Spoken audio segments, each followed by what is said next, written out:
kemudian akan berlabuh ke Golkar atau gimana Anda lihat?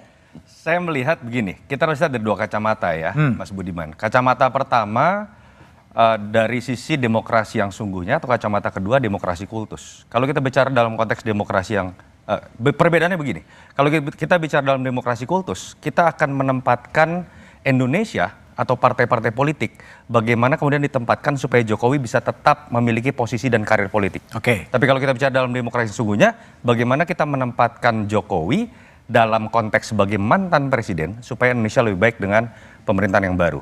Dalam konteks demokrasi yang sungguhnya, saya pikir saya hanya mengulang perkataan Pak Jokowi sendiri dalam sebuah wawancara resmi. Dia akan kembali sebagai rakyat biasa. Dia akan kembali ke Solo. Kenapa ini jadi sangat penting dalam demokrasi? Ketika kita bicara keberlanjutan, apapun istilahnya, Indonesia emas, Indonesia maju, berdaulat, dan lain-lain, programnya yang kita lanjutkan, nilai-nilai yang kita lanjutkan, tidak kemudian berkutat menghabiskan energi, bagaimana menempatkan orangnya harus ada. Kalau orangnya sudah tidak bisa, anaknya harus ada. Lalu kemudian mantunya harus ada. Energi kita habis dalam pro kontra seperti itu. Dan ketika kita berbicara mengenai harus menempatkan Pak Jokowi dalam bentuk apapun, ketua koalisi dan lain-lain, yang terjadi adalah menurut saya ini upaya untuk merendahkan presiden terpilih. Dalam konteks ini, merendahkan presiden konteks terpilih. quick count kita anggaplah Pak Prabowo dengan Mas Gibran ya. Seakan-akan ada rasa tidak percaya bahwa Pak Prabowo tidak bisa melanjutkan legasi Jokowi. Bahkan ketidakpercayaan seakan-akan terjadi pada Mas Gibran, kalau tidak ada ayahnya, seakan-akan dia tidak bisa mendampingi Pak Prabowo memberikan pembangunan berkelanjutan. Jadi dalam konteks itu, kasihan Pak Prabowo sudah terpilih oleh rakyat langsung. Kalau kita sepakat misalnya, saya yakin Ade Armando tidak suka dengan istilah petugas partai, saya juga tidak terlalu nyaman dengan istilah itu. Kita konsisten, jangan jadikan Pak Prabowo petugas Jokowi. Jangan jadikan juga Gibran sebagai petugas Jokowi. Berikan marwah sebagai seorang presiden terpilih dalam sistem presidensial sebagaimana dia bisa bekerja. Kalau kita berbicara dalam konteks demokrasi kultus, ini pun menurut saya ada masalah. Ketika berbicara mengenai menjadi ketua koalisi besar, apalagi contohnya Barisan Nasional. Barisan Nasional itu sistem parlementer yang memang mengenal koalisi, termasuk koalisi besar. Jadi tidak ada fondasi aturan perundang-undangan yang bisa menempatkan Pak Jokowi itu menjadi ketua koalisi besar, itu yang pertama. Yang kedua, Pak Jokowi ini seakan-akan dijorokkan untuk menempatkan Pak Prabowo itu menjadi bukan hanya dalam konteks divided government, istilah dalam sistem presidensial, tapi dalam konteks yang lebih kecil divided eksekutif.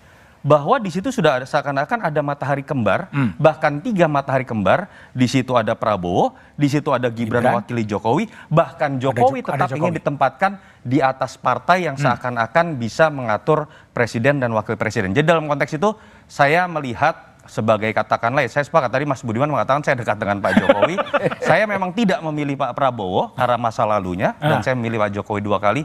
Saya melihat ada orang-orang yang berupaya menjorokkan Pak Jokowi dalam halusinasi kekuasaan yang kemudian akan akan menanggungnya adalah Pak Jokowi dan keluarganya sendiri.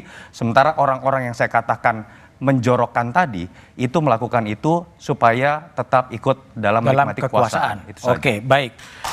Menjorokin Jokowi atau gimana Mbak Wiwi? Punya analisa soal bagaimana posisi Jokowi pasca 20 Oktober 2024? Ya, menarik ya. Tahun 2022 akhir itu saya mengatakan Pak Jokowi kan sudah 2 periode. Maka berakhirlah dengan husnul khotimah. Itu dalam sekali artinya. Dalam sekali artinya apa? Kita lihat sejarah presiden mulai Bung Karno, Pak Harto gitu ya. Terus Pak Habibie, seterusnya sampai Pak SBY. Apakah ada yang lalu pasca jadi presiden itu ruwet banget itu posisinya, mau diletakkan sebagai apapun gitu ya. Lah kita tidak punya sejarah seperti itu. Maka tugas pokok dari Pak Jokowi di 2 periode terakhir ini mau Purna Bakti ini adalah mengantarkan pemilu ini betul-betul berkualitas, damai, free and fair dan sebagainya, yang bagus lah kan gitu. Bukan cawe-cawe yang dipanjangin gitu loh. Cawe-cawe dipanjangin? Iya, diperpanjang. Apanya?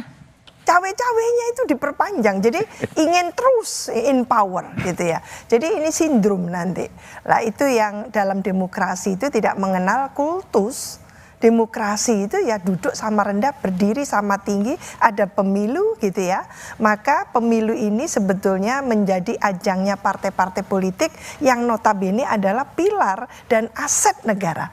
Lah, kita menyaksikan pemilu tahun ini itu diikuti oleh partai-partai yang standingnya tidak cukup kokoh saya melihat gitu. Itu saya sampaikan menjelang pemilu kemarin tuh, mengapa saya melihat partai-partai politik tidak dalam posisi yang sangat powerful untuk mengatakan sesuatu. Kok lalu mendadak tadi itu ada kultus tadi itu. Seolah-olah Pak Jokowi seharusnya ngatur semuanya. Nggak bisa seperti itu gitu loh. Ini demokrasi bukan sistem kerajaan gitu. Demokrasi memberikan, bahkan partai-partai itu diberikan payungnya itu dalam konstitusi. Dialah partai politik, gabungan partai politik yang bisa mengusung gitu ya, capres-cawapres. Bukan Pak Jokowi, bukan juga relawan kan gitu. Lah dalam konteks itu yang ini yang legasinya Pak Jokowi mengakhiri masa 2 periodenya itu kok saya melihat memang kurang gitu ya, kurang dalam arti ya tidak memberikan legasi yang betul-betul yang kesannya pertama itu Mas Toto luar biasa itu sederhana gitu ya, sangat demokratis mau masuk gorong-gorong. Bang gitu Syukur kan. juga dong harusnya dilirik. Luar biasa, saya dimusuhi karena saya tidak setuju kan gitu. Tapi itulah kita harus melihat itu yang substansinya. Baik. Endingnya itu apa lah? Ending yang seperti ini kita tidak kehendaki.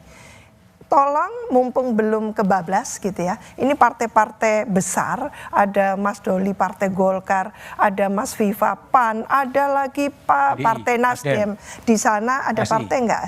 Jadi partai yang kita hitung itu adalah partai yang masuk di DPR gitu ya. Partai yang patut untuk berargumentasi dan sebagainya itu sesuai punya suara gitu loh. Jadi kalau belum punya suara ya tolonglah jangan dulu gitu. Jadi tunjukkan dulu. Oke, baik Mbak Bibi. Bung Ade Armando. Bung Ade, jadi gimana? Apakah tadi sinyalemen atau analisa dari Toto adalah menempatkan Pak Jokowi sebagai ketua koalisi partai sebagai jelomprongke seperti itu? Gimana Anda respon itu? Demi kau. Jelomprongke itu apa ya Mas? Menjerumuskan. Orang Padang dia. Apa yang jelomprongke? Jorokin. Ya itu menurut saya jorokin, jelomprongke apa itu semua menurut saya hayalan aja kan. Hayalan ya?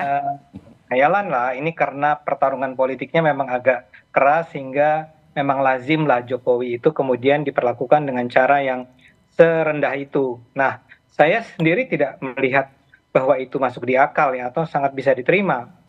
Maksud saya begini, kan tadi dikatakan ya, tujuannya adalah tidak menjadikan Pak Jokowi ini sebagai presiden lagi atau bosnya Presiden Prabowo, sama sekali tidak kan.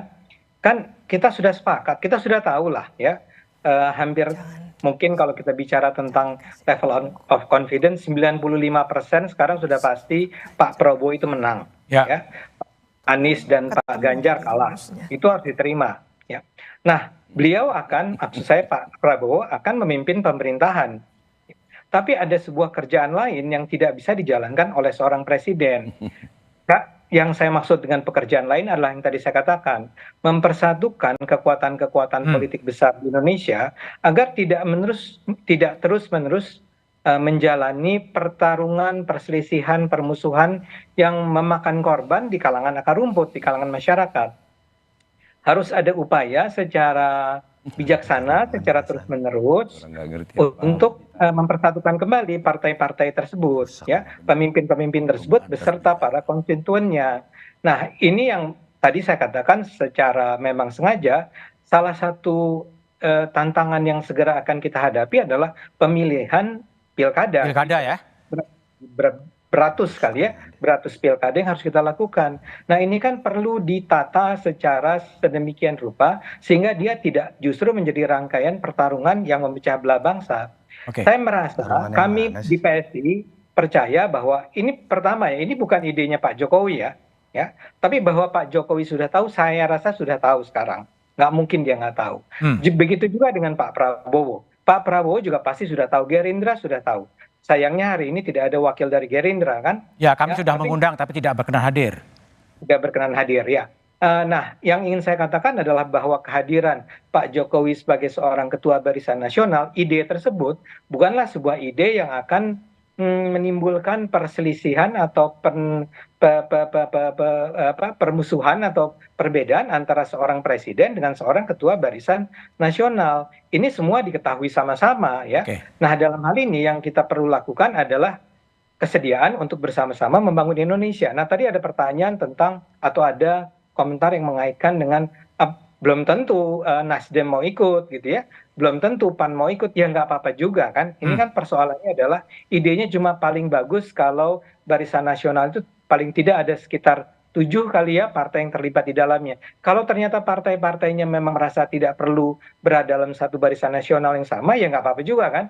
Yang penting 4 dulu, dan 3-nya kan 4-4-nya adalah partai-partai besar, Demokrat, Golkar, siapa? PAN, dan satu lagi siapa? Satu lagi yang Koalisi Indonesia Maju itu. Kok bisa saya lupa ya? Gerindra, ya maaf. Gerindra sampai nggak Udah lupa Gerindra. Ingat Gerindra, PSI dulu. Golkar, Demokrat, sama Kok saya lupa? PAN dan PSI tentu saja. Kalau PSI sampai lolos kan, Ya. kita belum, ini kan masih menunggu. Nah, kalau itu ternyata teman-teman yang lain di partai-partai lain merasa bahwa ya kami juga merasa penting nih bersama-sama, bukan untuk ikut memerintah ya, tapi untuk membangun Barisan Nasional untuk mencapai tujuan-tujuan Oke. jangka panjang. Tapi tujuan jangka pendek yang jelas adalah yang harus dihadapi adalah pemilihan kepala daerah di ratusan daerah di Indonesia. Mas Pipa tadi udah. Oke, baik. Saya ke Bang Doli. Bang, ini kan tadi ada analisa dari Toto yang menyebutkan kalau koalisi besar itu akan bisa disebutkan menjerumuskan atau jelomprongke dalam bahasa Jawa. Gimana Golkar itu memandang analisa dari Toto, tapi jawabannya setelah jeda berikut ini aja.